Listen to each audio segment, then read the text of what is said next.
Good afternoon, ladies and gentlemen.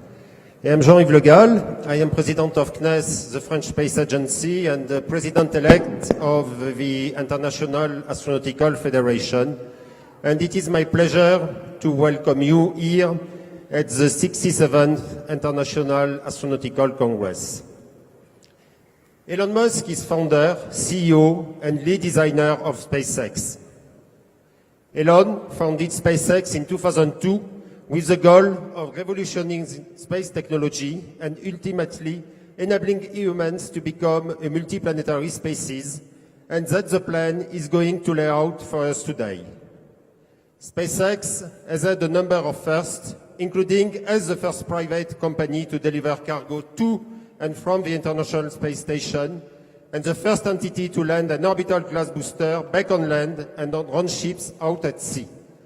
Please join me in welcoming Elon Musk. Thank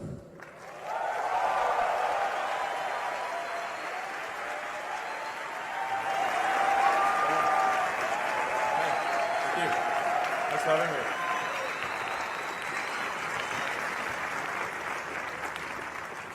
All right, so thank you very much for having me. Look forward to talking about the SpaceX Mars architecture, and what I really want to try to achieve here is to make Mars seem possible, make it seem as though it's something that we can do in our lifetimes, and that you can go. And is there really a way that anyone could go if they wanted to? I think that's really the important thing. So, I mean, first of all, why go anywhere, right? I think there are really two fundamental paths. History is going to bifurcate along two directions. One path is we stay on Earth forever, and then there will be some eventual extinction event. I don't have an immediate doomsday prophecy, but it's eventually, history suggests there will be some doomsday event. The alternative is to become a spacefaring civilization and a multi-planet species, which I hope you would agree that is the right way to go. Yes?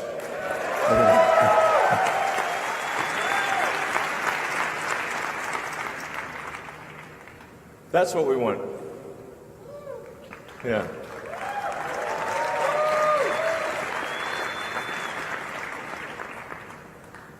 So how do we figure out how to take you to Mars and create a self-sustaining city, a city that is not merely an outpost, but could become a planet in its own right, and thus we could become a truly multi-planet species.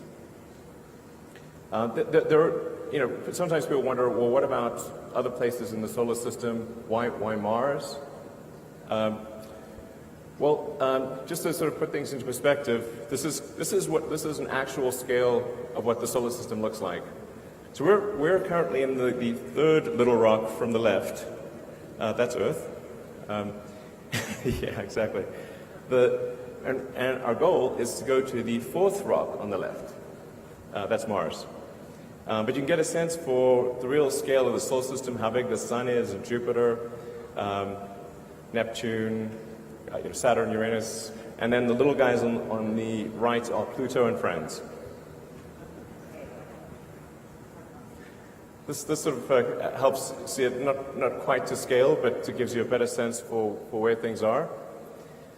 So our options for becoming a multi-planet species within our solar system are limited.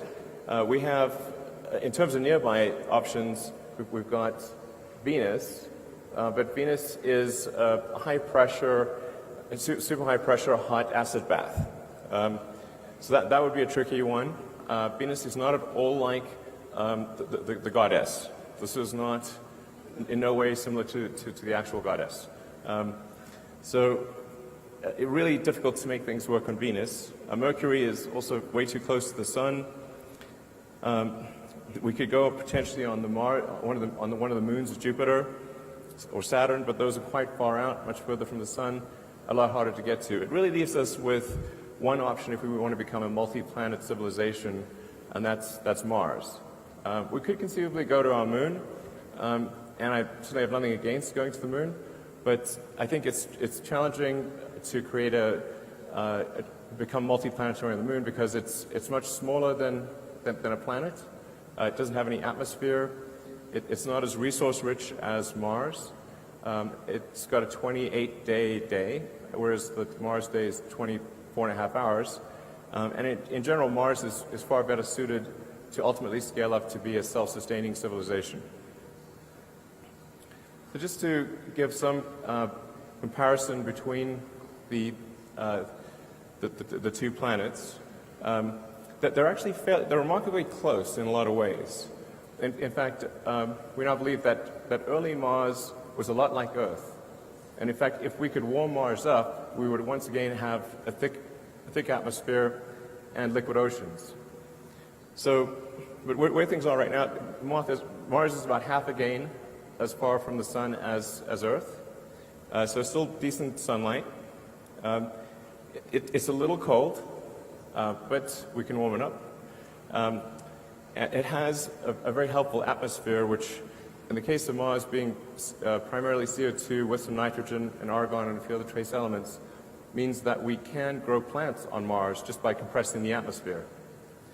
And it has nitrogen too, which is also very important for growing plants. It would be quite fun to be on Mars because you'd have gravity, which is about 37% that of Earth. So you'd be able to lift heavy things and bound around and have a lot of fun. And the day is remarkably close to that of Earth. And so we just need to change that bottom row. Because currently we have 7 billion people on Earth and 0 on Mars. So there's been a lot of great work by NASA and other organizations in early exploration of Mars and understanding what Mars is like, where could we land, what's the composition of the atmosphere, where is there water, or ice, I should say, and so we need to go from these early exploration missions to actually building a city. The issue that we have today is that if you look at a Venn diagram, there's no intersection of sets of people who want to go and can afford to go. In fact, right now you cannot go to Mars for infinite money. Using traditional methods, if taking sort of Apollo-style approach, an optimistic cost number would be about $10 billion a person. So, for example, the Apollo program, the cost estimates are somewhere between $100 to $200 billion in current year dollars, and we sent 12 people to the surface of the moon, which was an incredible thing, and I think probably one of the greatest achievements of humanity. But that is a steep price to pay for a ticket. That's why these circles only just barely touch. So you can't create a self-sustaining civilization if the ticket price is $10 billion a person. What we need is to move those circles together. And if we can get the cost of moving to Mars to be roughly equivalent to a median house price in the U.S., which is around $200,000, then I think the probability of establishing a self-sustaining civilization is very high. I think it would almost certainly occur. Not everyone would want to go. In fact, I think a relatively small number of people from Earth would want to go, but enough would want to go and who could afford the trip that it would happen. And people can get sponsorship, and I think it gets to the point where almost anyone, if they saved up and this was their goal, they could ultimately save up enough money to buy a ticket and move to Mars. And Mars would have a labor shortage for a long time, so jobs would not be in short supply. So it is a bit tricky because we have to figure out how to improve the cost of trips to Mars by 5 million%. So this is not easy. And I mean, it sounds like virtually impossible, but I think there are ways to do it. This translates to an improvement of approximately 4.5 orders of magnitude. These are the key elements that are needed in order to achieve the 4.5 order of magnitude improvement. Most of the improvement would come from full reusability, somewhere between 2 and 2.5 orders of magnitude. And then the other 2 orders of magnitude would come from refilling in orbit, propellant production on Mars, and choosing the right propellant. So I'm going to go into detail on all those. Full reusability is really the super hard one. It's very difficult to achieve reusability for even an orbital system, and that challenge becomes even substantially greater for a system that has to go to another planet. But as an example of the difference between reusability and expendability in aircraft, and this you could actually use any form of transport. You could say a car, bicycle, horse. If they were single use, almost no one would use them. It would be too expensive. But with frequent flights, you can take something like that, an aircraft that costs $90 million, and if it was single use, you'd have to pay $500,000 per flight. But you can actually buy a ticket on Southwest right now from LA to Vegas for $43, including taxes. So that's a massive improvement. Right there, it's showing a 4 order of magnitude improvement. Now this is harder. The reusability doesn't apply quite as much to Mars because the number of times that you can reuse the spaceship the spaceship part of the system is less often because the Earth-Mars rendezvous only occurs every 26 months. So you get to use the spaceship part roughly every 2 years. Now you get to use the booster and the tanker as frequently as you'd like. And so that's why it really makes a lot of sense to load the spaceship into orbit with essentially tanks dry and have it have really quite big tanks that you then use the booster and tanker to refill while it's in orbit and maximize the payload of the spaceship so that when it goes to Mars, you really have a very large payload capability.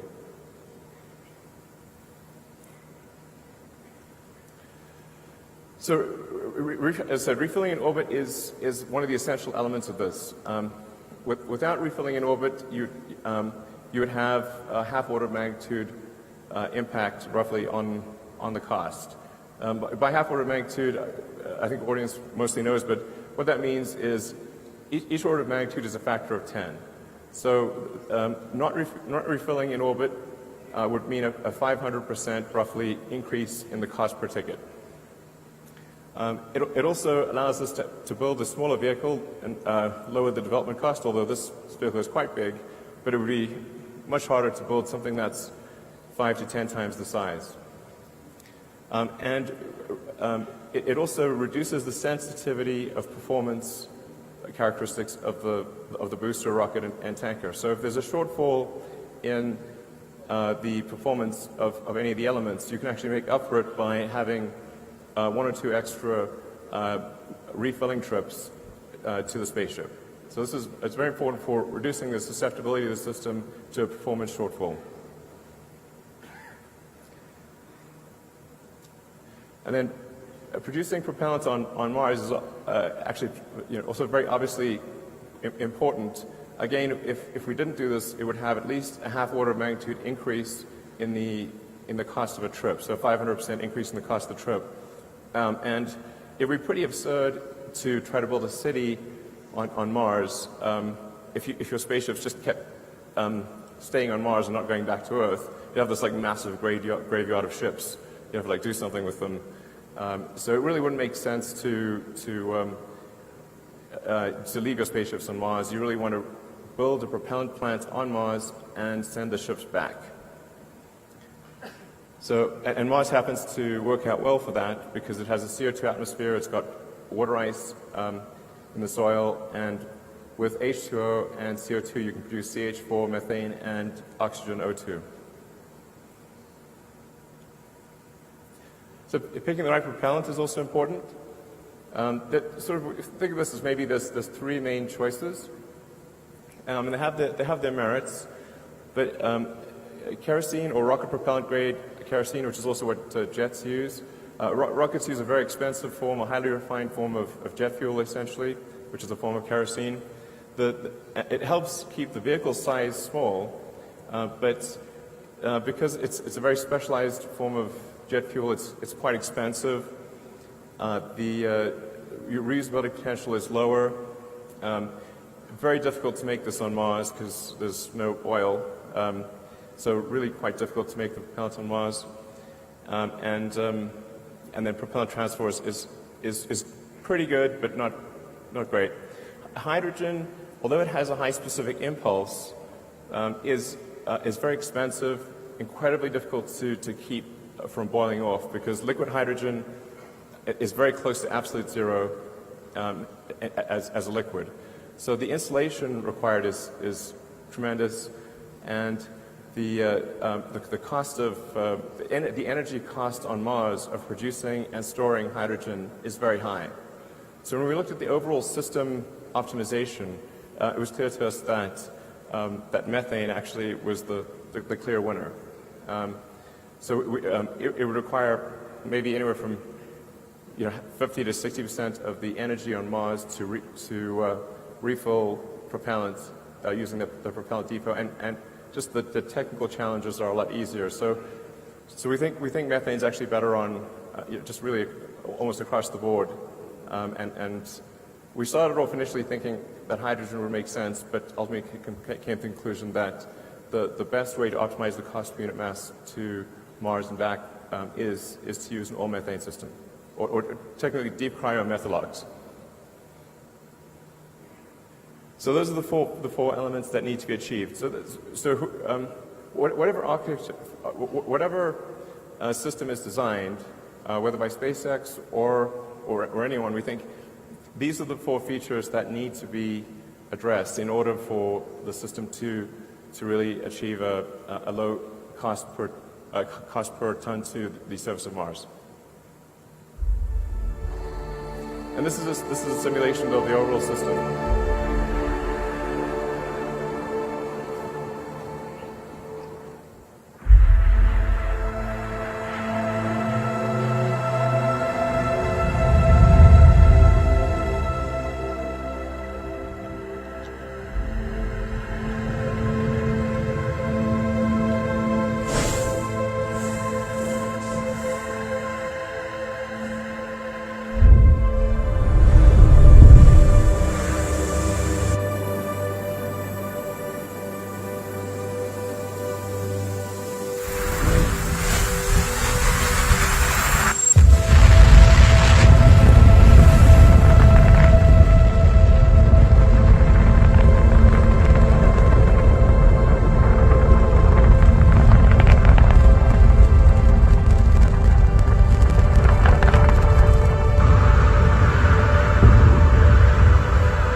So what you saw there is really quite close to what we will actually build. It will look almost exactly what you saw, like what you saw. So this is not an artist's impression. These the simulation was actually made from the SpaceX engineering CAD models. So this is not, it's not just, well, this is what it might look like. This is what we plan to try to make it look like. So in the video, you got a sense for what the system architecture looks like. The rocket booster and the spaceship take off, loads the spaceship into orbit. The rocket booster then comes back. It comes back quite quickly, within about 20 minutes. And so it can actually launch the tanker version of the spacecraft, which is essentially the same as the spaceship, but filling up the unpressurized and pressurized cargo areas with propellant tanks. So they look almost identical. So this also helps lower the development cost, which obviously will not be small. And then the propellant tanker goes up, and it'll go up multiple times, so anywhere from 3 to 5 times to fill the tanks of the spaceship in orbit. And then once the spaceship the tanks are full, the cargo has been transferred, and we reach the Mars rendezvous timing, which, as mentioned, is roughly every 26 months. That's when the ship would depart. Now, over time, there would be many spaceships. You would ultimately have, I think, upwards of 1,000 or more spaceships waiting in orbit. And so the Mars colonial fleet would depart en masse. They're kind of like Battlestar Galactica. You've seen that thing. That's a good show. So a bit like that. But it actually makes sense to load the spaceships into orbit because you've got 2 years to do so, and then make frequent use of the booster and the tanker to get really heavy reuse out of those. And then with the spaceship, you get less reuse because you have to say, well, how long is it going to last? Well, maybe 30 years. So that might be 12 to maybe 15 flights of the spaceship at most. So you really want to maximize the cargo of the spaceship and reuse the booster and the tanker a lot. So anyways, the ship goes to Mars, gets replenished, and then returns to Earth. So I'll go into some of the details of the vehicle design and performance. And I'm going to gloss over, I'll only talk a little bit about the technical details in the actual presentation, and then I'll leave the detailed technical questions to the Q&A that follows. This is to give you a sense of size.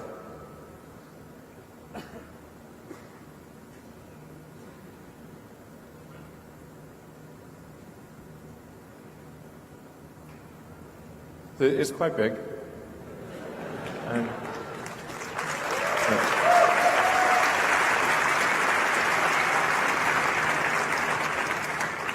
the funny thing is, I think in the long term, the ships will be even bigger than this. I think that this will be relatively small compared to the Mars interplanetary ships of the future.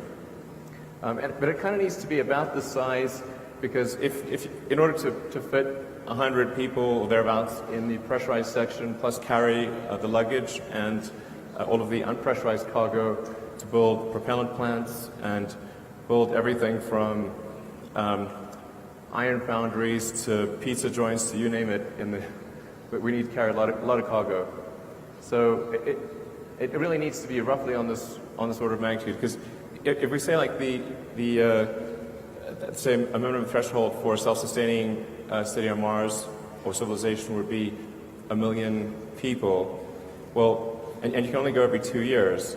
If you have 100 people per ship, that's 10,000 trips. So I think at least 100 people per trip is the right order of magnitude, and I think we actually may end up expanding the crew section and ultimately taking more like 200 or more people per flight in order to reduce the cost per person. So, but it's 10,000 flights is a lot of flights.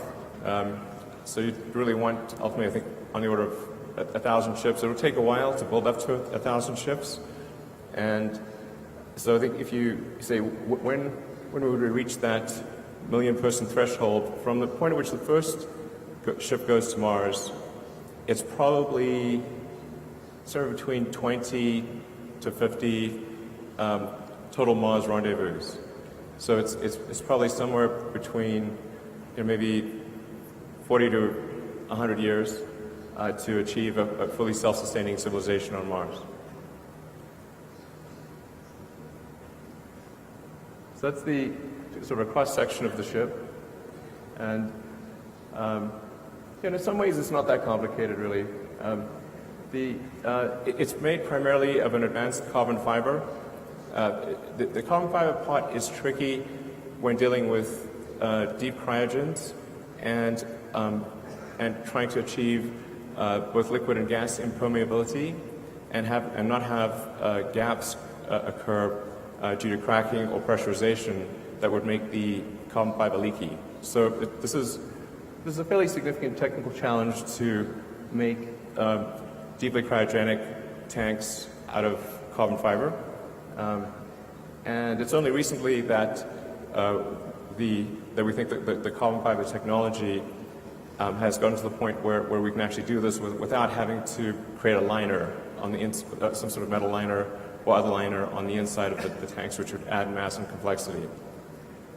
So it's particularly tricky for the hot gaseous oxygen pressurization. So this is designed to be autonomously pressurized, which means that the fuel and the oxygen, we gasify them through heat exchangers in the engine and use that to pressurize the tanks. So we'll gasify the methane and use that to pressurize the fuel tank, gasify the oxygen, use that to pressurize the oxygen tank. And this is a much simpler system than what we have with Falcon 9, where we use helium for pressurization and we use nitrogen for gas thrusters. In this case, we would autonomously pressurize and then use gaseous methane and oxygen for the control thrusters. So really, you only need 2 ingredients for this, as opposed to 4 in the case of Falcon 9, and actually 5 if you consider the ignition liquid. So we use a sort of complicated liquid to ignite the engines that isn't very useful. In this case, we would use spark ignition.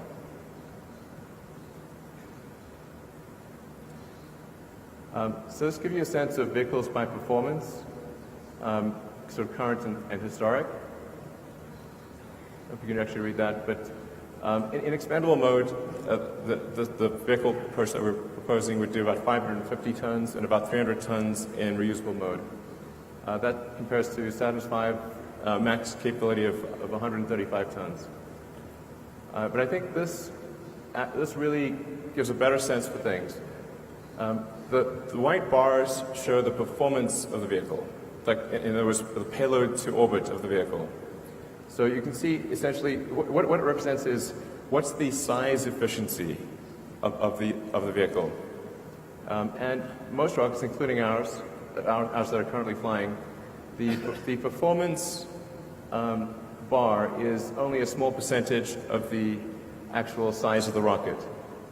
But with the interplanetary system, which will initially be used for Mars, we've been able to, or we believe, massively improve the design performance. So it's the first time a rocket's sort of performance bar will actually exceed the physical size of the rocket.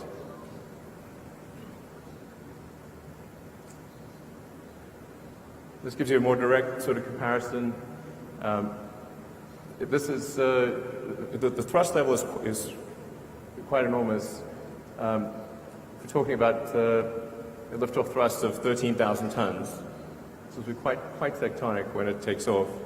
But it does fit on Pad 39A, which NASA's been kind enough to allow us to use, where because they somewhat oversized the pad in doing Saturn V, and as a result, we can actually do a much larger vehicle on that same launch pad. And then in the future, we expect to add additional launch locations, probably adding one on the south coast of Texas. But this gives you a sense of the relative capability if you can read those.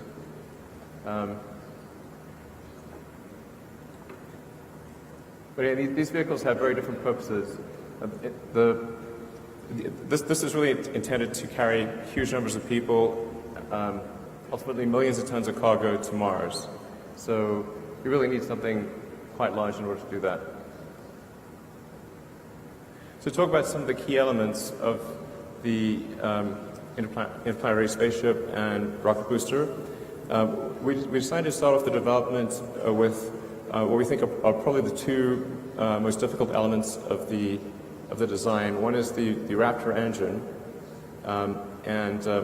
this is going to be the highest chamber pressure engine of any kind ever built, and probably the highest thrust to weight. It's a full-flow staged combustion engine, which maximizes the theoretical momentum that you can get out of a given source fuel and oxidizer. We subcool the oxygen and methane to densify it.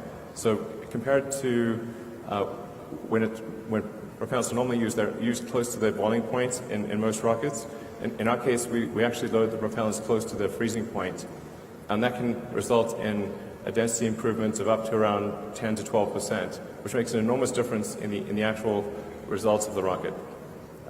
It also makes it gets rid of any cavitation risk for the turbopumps, and it makes it easier to feed a high-pressure turbopump if you have very cold propellant.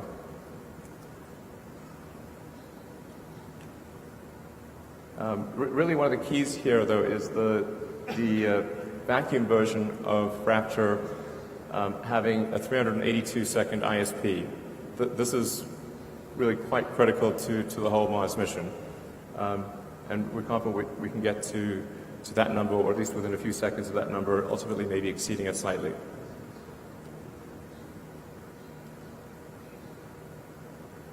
So the rocket booster, in many ways, is really a scaled-up version of the Falcon 9 booster. You'll see a lot of similarities, such as the grid fins, obviously clustering a lot of engines at the base, and the big difference really being that the primary structure is an advanced form of carbon fiber as opposed to aluminum lithium, and that we use autogenous pressurization and we get rid of the helium and the nitrogen. So this uses 42 Raptor engines. It's a lot of engines, but we use 9 on a Falcon 9, and with Falcon Heavy, which should launch early next year, there's 27 engines on the base. So we've got pretty good experience with having a large number of engines. It also gives us redundancy, so that if some of the engines fail, you can still continue the mission and be fine. But the main job of the booster is to accelerate the spaceship to around 8,500 kilometers an hour.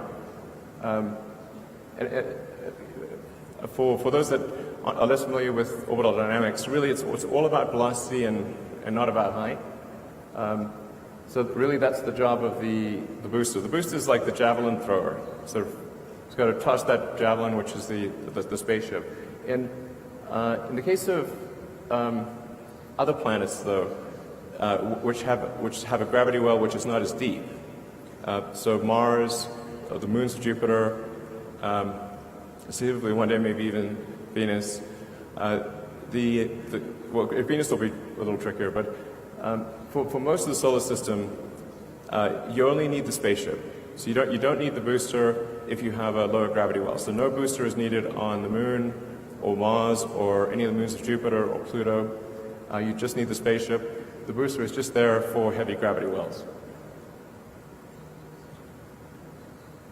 And then we've also been able to optimize the propellant needed for boost back and landing to get it down to about 7% of the liftoff propellant load.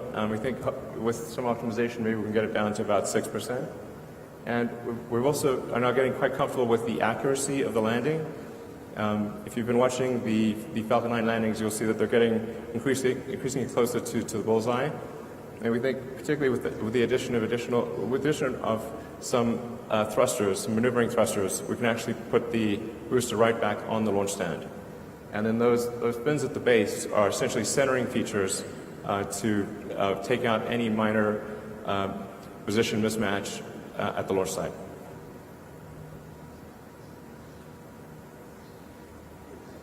So it looks like at the base. So we think we only need to gimbal or steer the center cluster of engines. So there's 7 engines in the center cluster. Those would be the ones that move for steering the rocket, and the other ones would be fixed in position, which gives us the best concentration of we can max out the number of engines because we don't have to leave any room for gimbaling or moving the engines. And like I said, this is all designed so that you could actually lose multiple engines even at liftoff or anywhere in flight and continue the mission safely.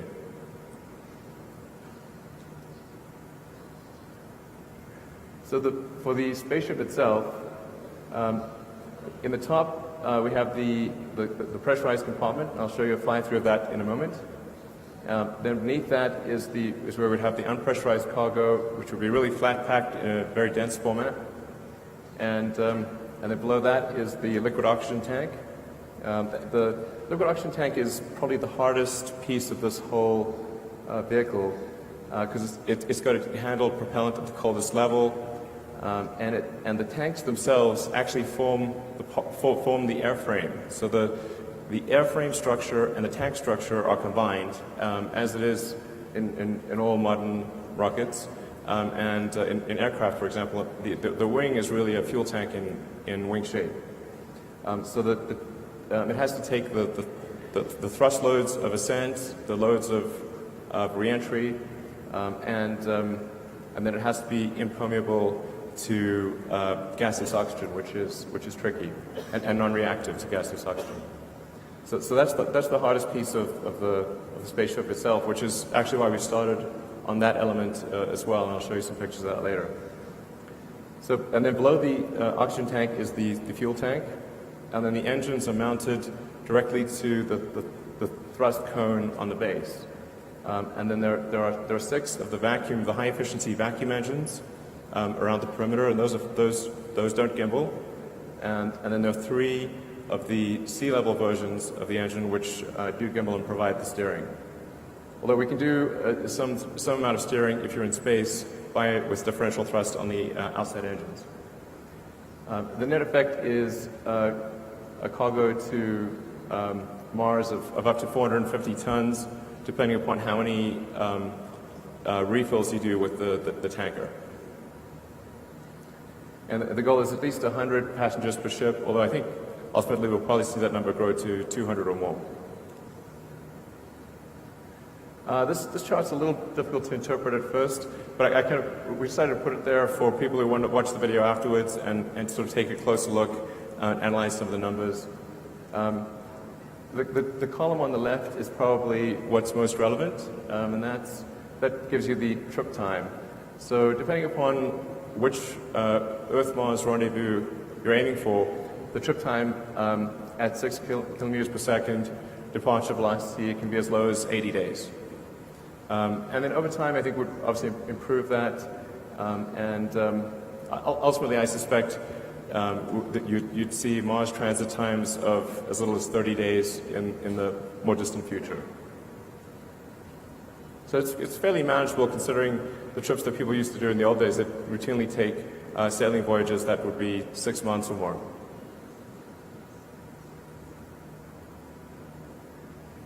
So on arrival, the heat shield technology is extremely important.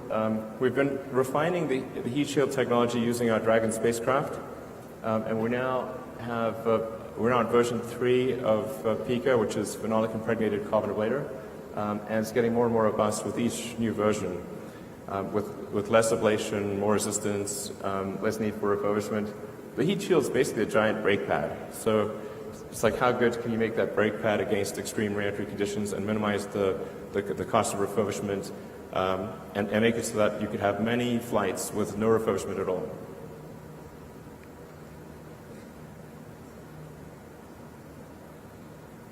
This is a fly-through of the crew compartment.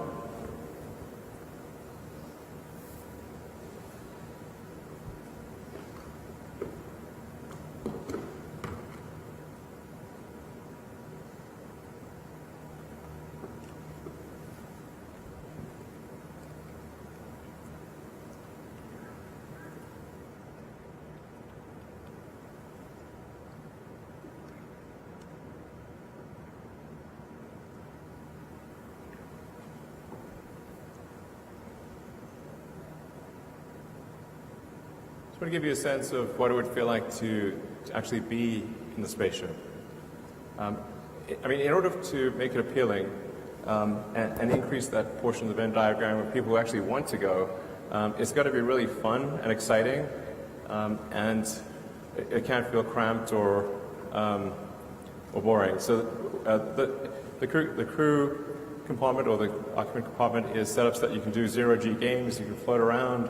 There'll be like movies, lecture halls, cabins, a restaurant. It'll be like really fun to go. You're gonna have a great time.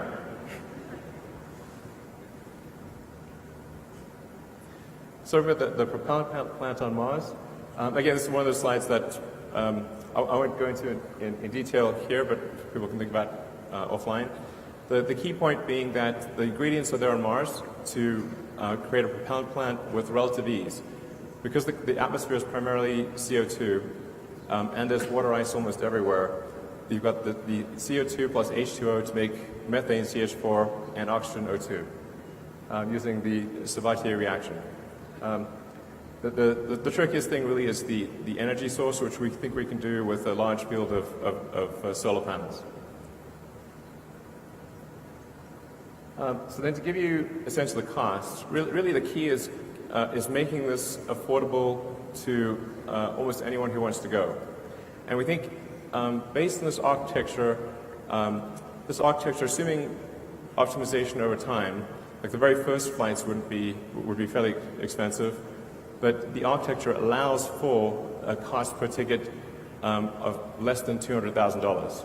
Maybe as little as $100,000 over time, depending upon how much mass a person takes. So we're right now estimating about $140,000 per ton to the surface of Mars. So if a person plus the luggage is less than that, taking into account food consumption and life support, then we think that the cost of moving to Mars ultimately could drop below $100,000.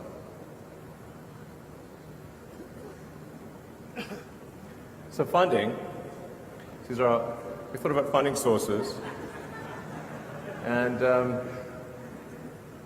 so we've got steel underpants, launch satellites, send cargo to space station, Kickstarter, of course, followed by profit. So obviously it's going to be a challenge to fund this whole endeavor.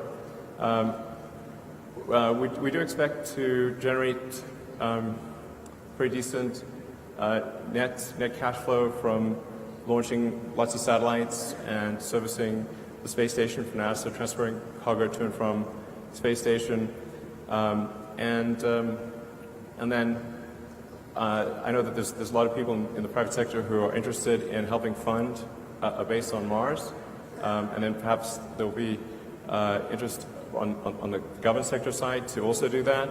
Ultimately, this is going to be a huge public-private partnership, and I think that's how the United States was established, and many other countries around the world is a public-private partnership. So I think that's probably what occurs. And right now we're just trying to make as much progress as we can with the resources that we have available, and just sort of keep moving ball forward, and hopefully. I think as we show that this is possible, that this dream is real, not just a dream, it's something that can be made real, I think the support will snowball over time. And I should say also the main reason I'm personally accumulating assets is in order to fund this. So I really don't have any other motivation for personally accumulating assets except to be able to make the biggest contribution I can to making life multiplanetary.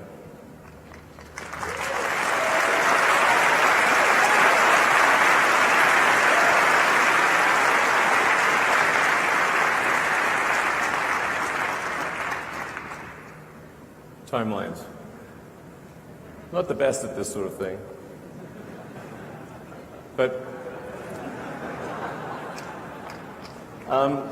just to show you where we started off, in 2002, SpaceX basically consisted of carpet and a mariachi band. That was it. That's all of SpaceX in 2002. As you can see, I'm a dancing machine.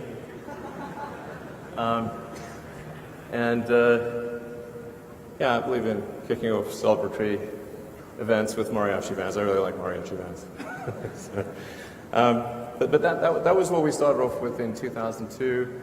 And really, I mean, I thought we had maybe a 10% chance of doing anything, of even getting a rocket to orbit, let alone getting beyond that and taking Mars seriously. But I came to the conclusion that if there wasn't some new entrant into the space arena with a strong ideological motivation, then it didn't seem like we were on a trajectory to ever be a spacefaring civilization and be out there among the stars. Because in '69 we were able to go to the moon, and the space shuttle could get to low Earth orbit, and then obviously the space shuttle got retired, but that trend line is down to zero. So I think what a lot of people don't appreciate is that technology does not automatically improve.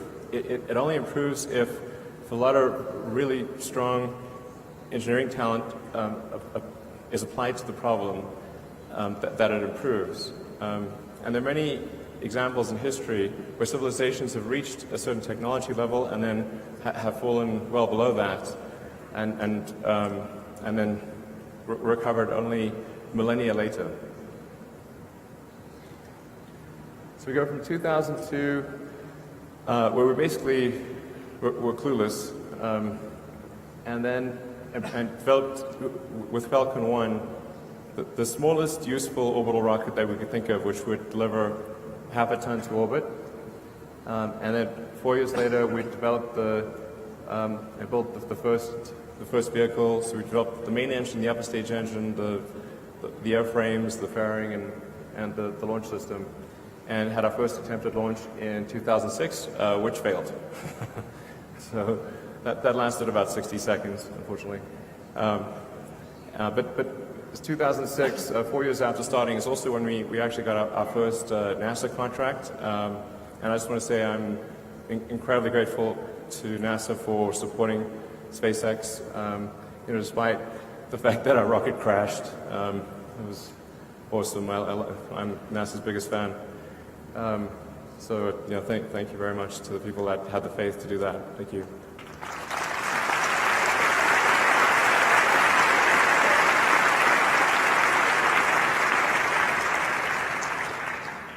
So then, 2006, followed by a lot of grief, and then finally the fourth launch of Falcon 1 worked in 2008, and we were really down to our last pennies.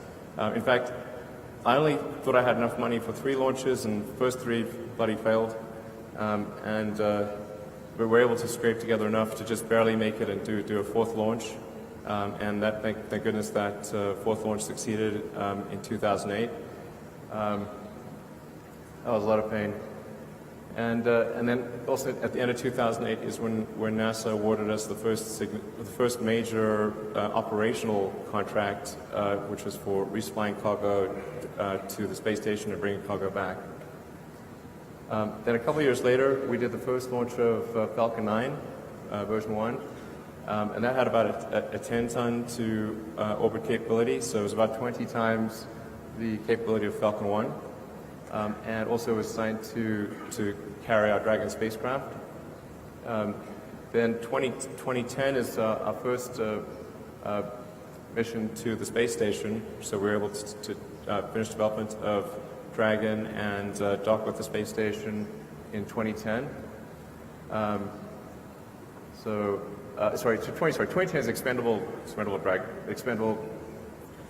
Dragon. 2012 is when we delivered and returned cargo from the space station. 2013 is when we first started doing vertical takeoff and landing tests. And then 2014 is when we were able to have the first orbital booster do a soft landing in the ocean. The landing was soft, it fell over and exploded, but landing, for 7 seconds, it was good.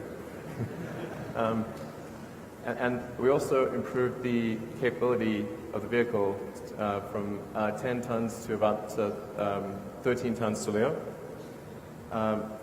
And then 2015, well, last year, in December, was definitely one of the best moments of my life when the rocket booster came back and landed at Cape Canaveral. So that was really, yeah.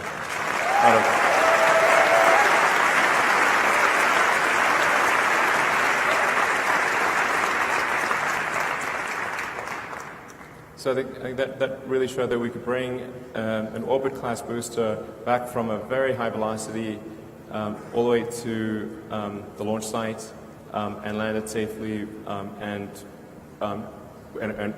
with almost no refurbishment required for reflight. And if things go well, we're hoping to refly one of the landed boosters in a few months.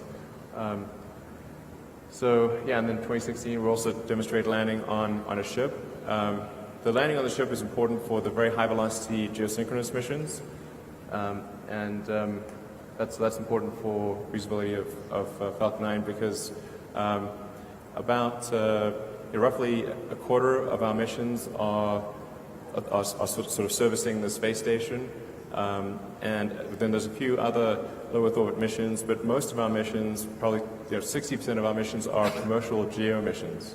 So we've got to do these high velocity missions that really need to land on a ship out to sea. They don't have enough propellants on board to boost back to the launch site. So looking into the future, next steps, we were kind of intentionally a bit fuzzy about this timeline, but we're going to try to make as much progress as we can. Obviously it's with a very constrained budget, but we're going to try to make as much progress as we can on the elements of the interplanetary transport booster and spaceship, and hopefully we'll be able to complete the first development spaceship in maybe about 4 years, and start doing suborbital flights with that. In fact, it actually has enough capability that you could maybe even go to orbit if you limit the amount of cargo with the spaceship. Well, you have to really strip it down. But in tanker form, it can definitely get to orbit. Can't get back. We can get to orbit. It actually starts thinking like maybe there is some market for really fast transport of stuff around the world, provided we can land somewhere where noise is not a super big deal. Rockets are very noisy. But we could transport cargo to anywhere on Earth in 45 minutes at the longest. So most places on Earth would be maybe 20, 25 minutes. So maybe if we had a floating platform out off the coast of, say off the coast of New York, say 20, 30 miles out, you could go from New York to Tokyo in, 25 minutes. Cross the Atlantic in 10 minutes. Really, most of your time would be getting to the ship. And then it'd be real quick after that. So there's some intriguing possibilities there, although we're not counting on that. And then development of the booster. We actually think the booster part is relatively straightforward because it amounts to a scaling up of the Falcon 9 booster. So we don't see a lot of sort of showstoppers there.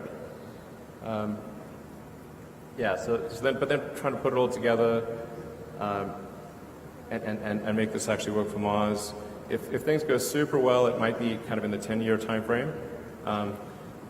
But I don't want to say that's when it will occur. It's like there's a huge amount of risk. It's going to cost a lot. Good chance we don't succeed, but we're going to do our best and try to make as much progress as possible. And we're going to try to send something to Mars on every Mars rendezvous from here on out. So Dragon 2, which is a propulsive lander, we plan to send to Mars in a couple of years, and then do probably another Dragon mission in 2020. In fact, we want to. establish a steady cadence, that there's always a flight leaving, like it's a train leaving the station. With every Mars rendezvous, we will be sending a Dragon, at least a Dragon to Mars, and ultimately the big spaceship. So if there are people that are interested in putting payloads on Dragon, you can count on a ship that's going to transport something on the order of at least 2 or 3 tons of useful payload to the surface of Mars.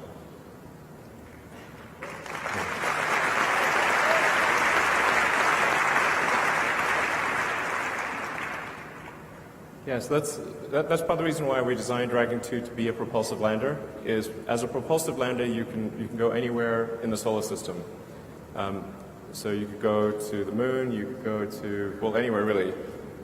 Whereas if something relies on parachutes or wings, then you can pretty much only, well, if it's wings, you can pretty much only land on Earth because you need a runway, and most places don't have a runway. And then any place that doesn't have a dense atmosphere, you can't use parachutes.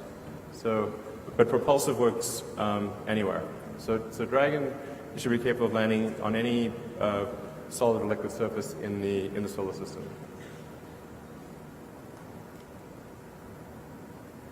And then I was really excited to see that the team managed to do the all-up Raptor engine firing in advance of this conference. I just want to say thanks to the Raptor team for really working 7 days a week to try to get this done in advance of the presentation. Because I really wanted to show that we've made some hardware progress in this direction. And the Raptor is a really tricky engine. It's a lot trickier than Merlin because it's a full-flow stage combustion, much higher pressure. And I'm kind of amazed it didn't blow up on the first firing, but fortunately it was good.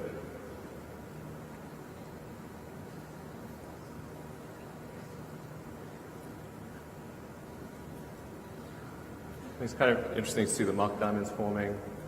Yeah.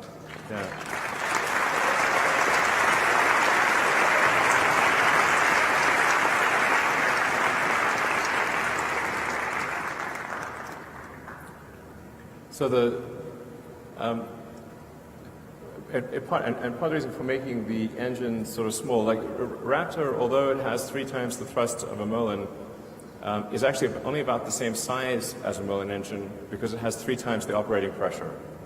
And that means we can use a lot of the production techniques that we've honed with Merlin. We're currently producing Merlin engines at almost 300 per year. So we understand how to make rocket engines in volume. So even though the Mars vehicle uses 42 on the base and 9 on the upper stage, so we're 51 engines to make. That's well within our production capabilities for Merlin, and this is a similarly sized engine to Merlin, except for the expansion ratio. So we feel really comfortable about being able to make this engine in volume at a price that doesn't break our budget. And then we also wanted to make progress on the primary structure. So, as I mentioned, this is really a very difficult thing to make. Is to make something out of carbon fiber. Even though carbon fiber has incredible strength to weight, when you want to then put super cold liquid oxygen and liquid methane, particularly liquid oxygen, in the tank, it's subject to cracking and leaking, and it's a very difficult thing to make. Just the sheer scale of it is also challenging because you've got to lay up the carbon fiber in exactly the right way on a huge mold, and you've got to cure that mold at temperature, and then it's just really hard to make large carbon fiber structures that can do all of those things and carry incredible loads. So that's the other thing we wanted to focus on was the Raptor, and then building the first development tank for the Mars spaceship. So yeah, like I said, this is really the hardest part of the spaceship. The other pieces are we have a pretty good handle on, but this was the trickiest one, so we wanted to tackle it first. You get a size for how big the tank is. It's really quite big. Also, big congratulations to the team that worked on that. They also were working 7 days a week to try to get this done in advance of the IAC. So that we managed to build the first tank, and the initial tests with cryogenic propellant actually look quite positive. We have not seen any leaks or major issues. This is what the tank looks like on the inside.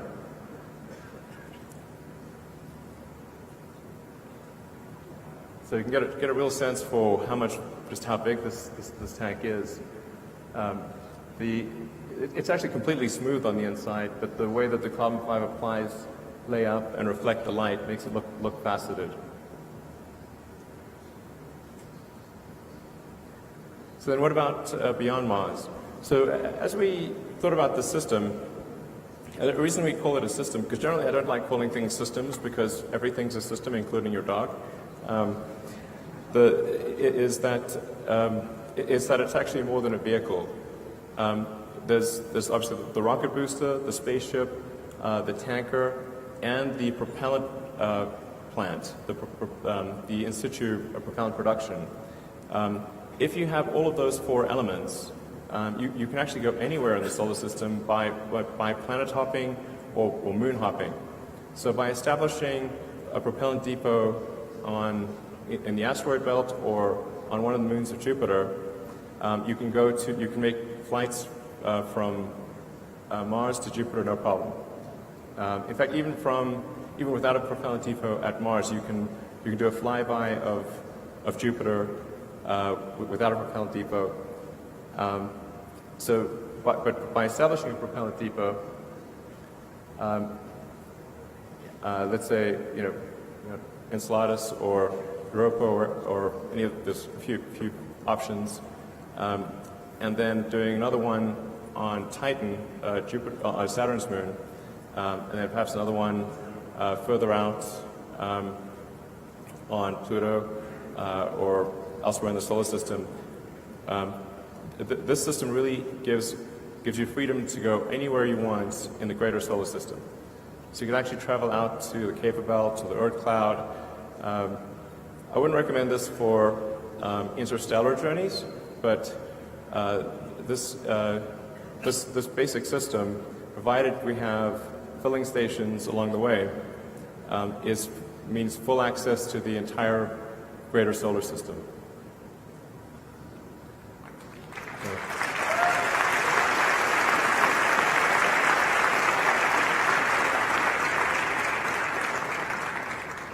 It would be really great to do a mission to Europa, particularly. All right, so any questions that I can answer?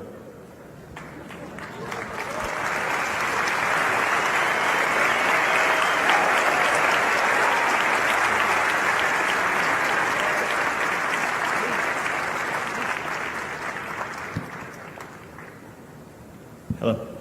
Yeah, Derek Stamos. I can't see a thing, by the way, so anyway, I want to try to look at you. I'll just hear the disembodied voice. Okay, Derek Stamos of NASAspaceflight.com. Okay. Can you talk a little bit about, from the video, it looks like Launch Complex 39A is going to be the initial launch site. Can you talk about some of the initial test flights, modifications to the pad, and where the booster and spacecraft may be built? Sorry, I think you may need to speak a little bit louder. Sure. The video showed launching from Launch Complex 39. Can you talk a little bit about initial test flights, booster construction site, and where the spacecraft may be built, as it seems to be too large to transport by road or any other terrestrial transport? Yeah, so we are expecting to do the initial flights from 39A. So we're planning to set up 39A such that it can launch either Falcon Heavy or the interplanetary system. It's quite a big launch site, so I think we can do that. In terms of construction of the ship and booster, you're right, it is quite big, not something you can really transport on the roads. So I think we would probably look at construction of the booster and the spacecraft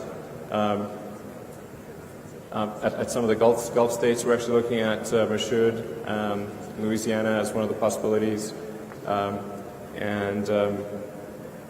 But I think we would end up constructing the booster and spacecraft in probably multiple states, and then perhaps doing final assembly at the launch site. Thank you. Right here. Hi, Alan. Right here in front of you.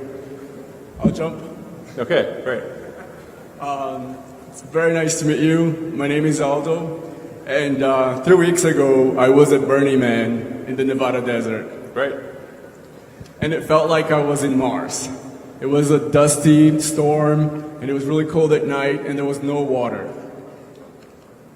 But there was one problem at Burning Man. With a population of only 75,000, there was a lot of shit.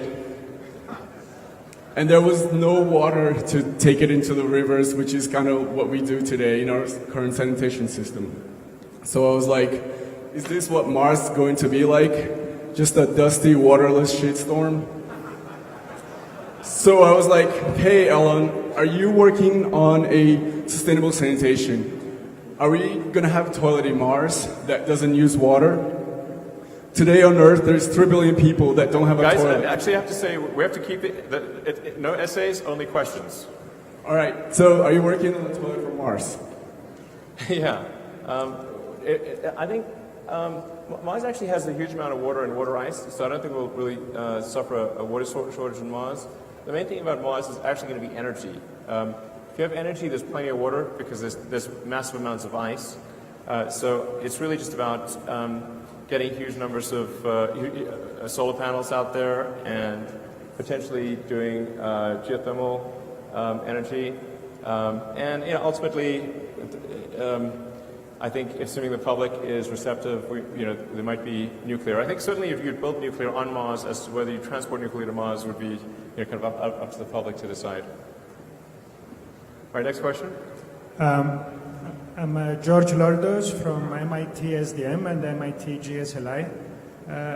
Elon, the first humans on Mars will be in the history books, as we all know. Who should these men and women be? Maybe children too. Who should these people be carrying the light of humanity to Mars for all of us? Thank you. Well, I think the first journeys to Mars are going to be really very dangerous. The risk of fatality will be high. There's just no way around it. So I would not suggest sending children, or it would be basically, are you prepared to die? Then, if that's okay, then you're a candidate for going. But really, this is less about who goes there first, or it's the thing that really matters is making a self-sustaining civilization on Mars as fast as possible. This is different from Apollo. This is this is really about minimizing existential risk and having a tremendous sense of adventure. I mean, the thing that Mars really represents, there's the whole life insurance and protecting life and ensuring that the light of consciousness is not extinguished, which I think is incredibly important. Backing up the biosphere. And to be clear, this is not about everyone moving to Mars, it's about becoming multiplanetary. I think Earth will be a good place for a long time. But it's the probable lifespan of human civilization will be much greater if we're a multi-planet species. Now that's the defensive argument, but the argument that I actually find most compelling is that it would be an incredible adventure. I think it would be the most inspiring thing that I could possibly imagine. And life needs to be more than just solving problems every day. You need to wake up and be excited about the future and be inspired and want to live.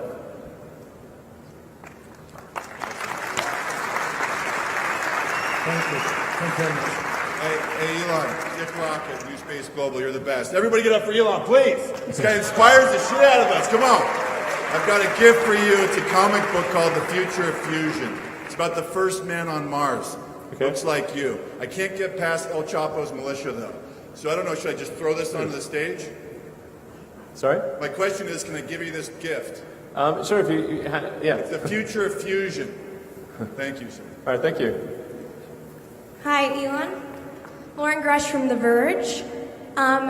You talk about how the Mars colonization architecture is meant to serve as a backup plan. Man, there's so many mics here. Yeah, if you can see me. Okay. The Mars architecture is supposed to serve as a backup plan for humanity, but you didn't touch much on how you will keep humans safe on the way over there from either deep space radiation or how they will live on the planet. Can you give us some insight into the life support systems, habitats, stuff like that? Sure. I mean, my view on the radiation thing is that there's certainly some risk of radiation, but it's not deadly. There'll be some slight increased risk of cancer, but it's I think relatively minor. You need to have some shielding, particularly if there's a solar flare or sort of a big any kind of sort of solar storm. We'd want to basically point the rocket at the sun and maximize your shielding effect. Point the rear of the rocket at the sun so you maximize your shielding effect and have the passengers cluster around a column of water. But I think the radiation risk there is relatively small. Once you're on Mars, obviously you cut your radiation in half just because you've got the planet shielding you, and then there's at least some atmosphere. And I think then what you can construct over time is an artificial magnetic field to deflect high-energy particles. So I actually think the radiation thing is it's often brought up, but I think it's not too big of a deal. And then there's what happens once people are there. I mean, the goal of SpaceX is really to build the transport system. It's like building the Union Pacific Railroad, and once that transport system is built, then there's a tremendous opportunity for anyone who wants to go to Mars and create something new or build the foundations of a new planet. So it's like who wants to sort of be, among the founding members of a new planet, and like I said, build everything from iron refineries to the first pizza joint. We'll want them all. And then things on Mars that people can't even imagine today that might be unique or would be unique to Mars. But that's really where a tremendous amount of entrepreneurship and talent would flourish. Just as happened in California when the Union Pacific Railroad was completed. And when they were building the Union Pacific, a lot of people said, well, that's a super dumb idea because there's hardly anybody who lives in California. But now, today we've got sort of at least the U.S. epicenter of technology development and entertainment, and it's the biggest state in the nation. So, but you need that transport link. If you can't get there, and none of those opportunities exist. So our goal is just to make sure you can get there. Thank you. Okay. Hi, Elon. My name is Anastasia. How far back? All the way? Okay. I would like to ask you the following thing. I'm Russian, and a lot of people here are from many different countries. You're going interplanetary, but you're not going international. When are you going to hire people from other countries than the U.S.?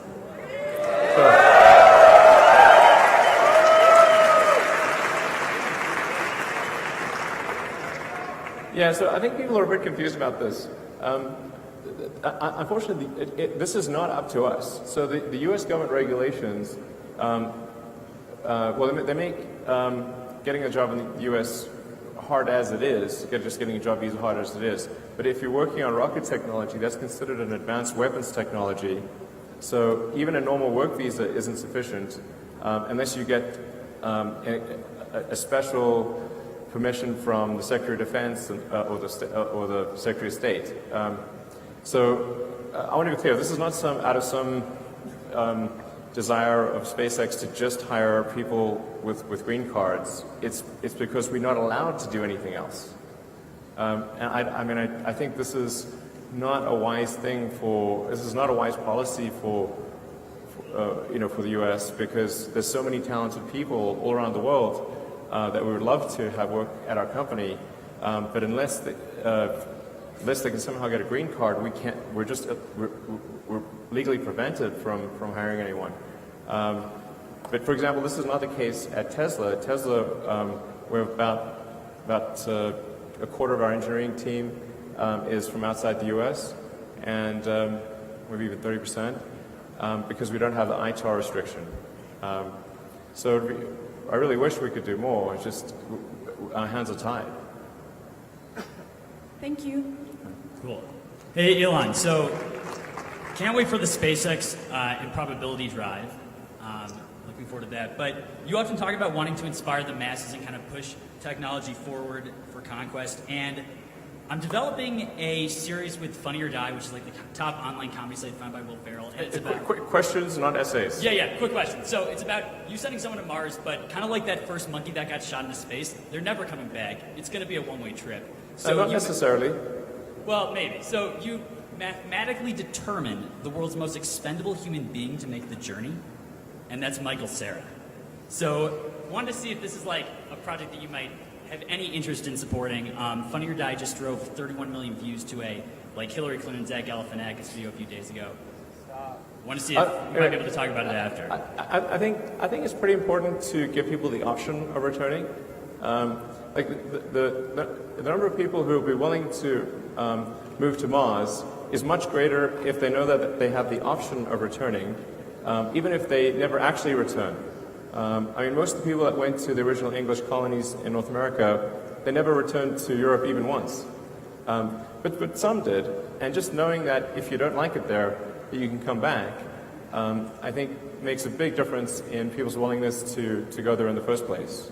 And in any case, we need the spaceship back, so it's coming. You can jump on board or not. It's cool. You get a free return trip if you want. So. Hi, Elon. Cameron Ashgard here from the Outer Space Education Alliance. Over the years, we've watched in admiration as you've drawn up great blueprints of how we are going to get to Mars. I'm just curious about what type of initiatives you have in mind for answering the question of why and increasing public interest in actually desiring to do such a thing that's so vast and complex.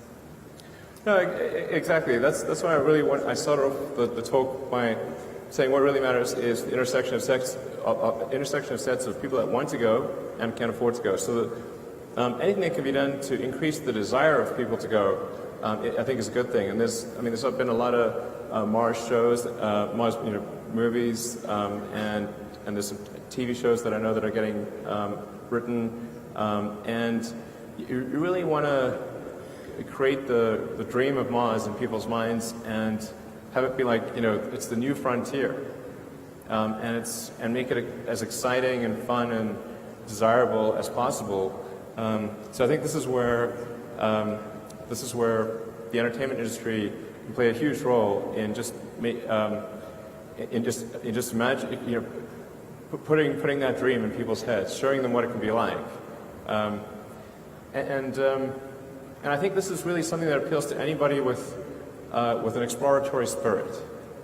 If you're an explorer, if you want to be on the frontier and push the envelope, and be where things are super exciting, even if it's dangerous, that's really who we're appealing to here. But I think anything that anyone here could do in that direction would be great. Getting people excited about going, getting the public behind this. And the truth is, like right now on Earth, you can basically go anywhere in 24 hours. I mean, anywhere. You can fly over the Antarctic pole and parachute out 24 hours from now if you want. You can get parachuted to the top of Mount Everest from the right plane, and you can go to the bottom of the ocean. Earth, from a physical standpoint, you can go anywhere. So there is no real physical frontier on Earth anymore, but space is that frontier. And so I think it's going to appeal to anyone with that exploratory spirit. Thank you very much. Hey, hello, I'm Laura. Back here. Elon. Man, it's really hard to figure out where the disembodied voice is coming from. Like, I wanted to ask you, like, for some normal people like me, what would it take physically? Do you need some requirements or something to get to Mars? Sorry, I can't hear you. Yeah, like, if normal people want to travel to Mars, do we need some specific requirements, or do normal people can go there? No, I mean, we're trying to make it such that anyone can go. Yeah, but, you know, do we need, like, a lot of training or something special? Nope, maybe a few days of training. Yeah. Also, I mean, also, train more if you want. I wanted to ask you, in behalf of all the ladies, can I go upstairs and give you a kiss, a good luck kiss?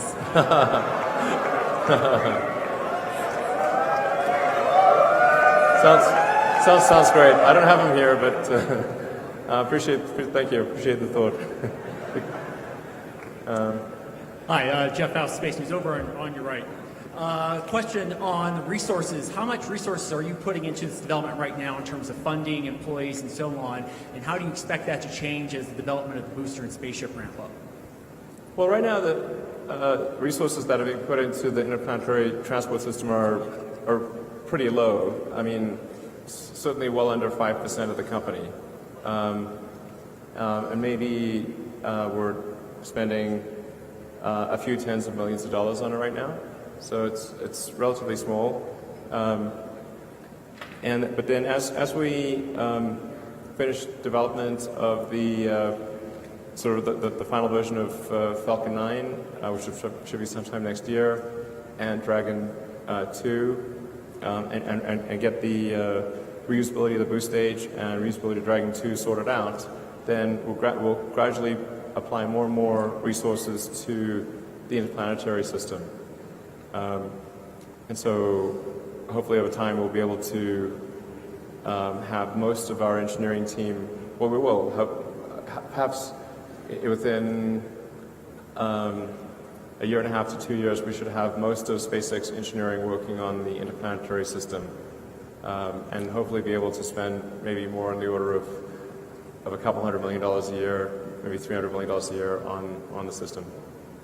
Still not a lot relative to the overall thing. And you know, in order to make this whole thing work and work reliably before it starts generating maybe some kind of positive cash flow it's probably an investment on the order of $10 billion. So it's, you know, a lot of money to get there. Hi, Elon. My name is Zach. I'm a space enthusiast and a local idiot for Rooster Teeth. And I was just wondering, you know, can you talk a little bit about the future of humans in space? And are you going to go to Mars? Because I would hate to put in all this work and then not go. Yeah, I would definitely like to go to orbit and maybe visit the space station, and then ultimately go to Mars. I've got to make sure that if something goes wrong in the flight and you know I die, then you know that there's a good succession plan, and that the mission of the company continues, and that it doesn't somehow get taken over by investors who just want to, you know, maximize the profit of the company and not go to Mars. That would be my biggest fear in that situation. Thank you so much. Hi, Mr. Musk. This is Nancy Wolfson with Outer Space Education Alliance. And I know you've been talking about getting to Mars. Can you see me here? I can, yes. Okay. I can see your arms. Okay. Hey. Right here. Okay, so, and I know we need to get first to Mars, but I have a question. In the back of your head, have you been thinking about interstellar travel? Interstellar, yes. I mean, I think if we were to do interstellar travel, the best way to do it would be with kind of an antimatter drive. That would give you the best, obviously, mass efficiency. It's difficult to beat antimatter.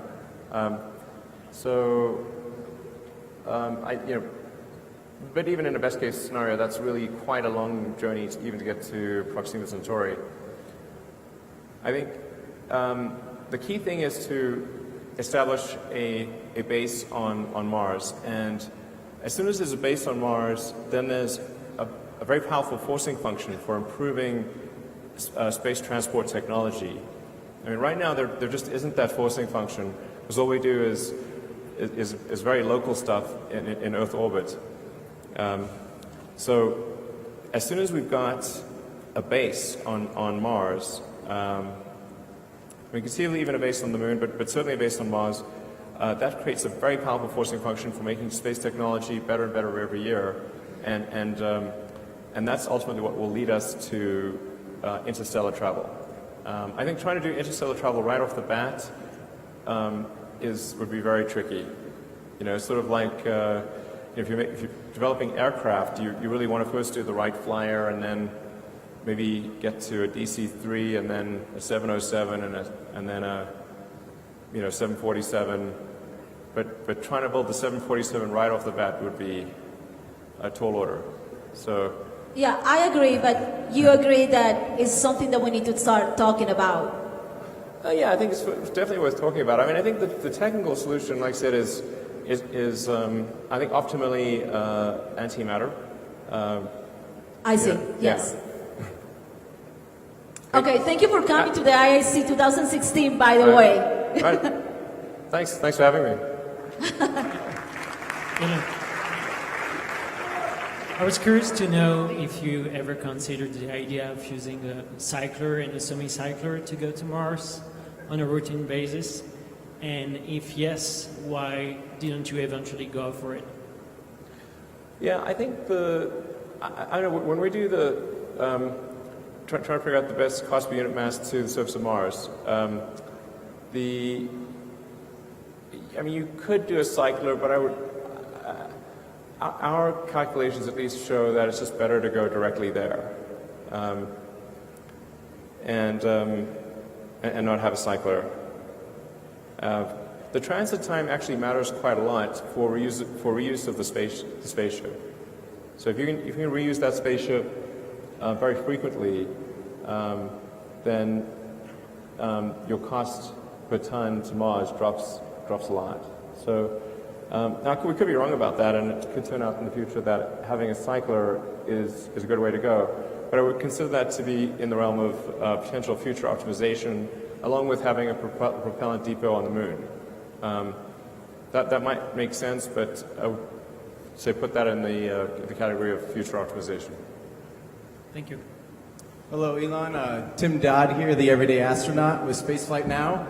And now in the animation you showed the passengers loading up onto MCT, the Interplanetary IPT, yeah, and then going into orbit. We're thinking about names. I mean, it's the names thing is really hard. I think like maybe for the name of the first ship that goes to Mars, not the name of the whole sort of the ship line or whatever necessarily, but the first ship that goes to Mars. Like my current favorite is Heart of Gold from the Hitchhiker's Guide to the Galaxy.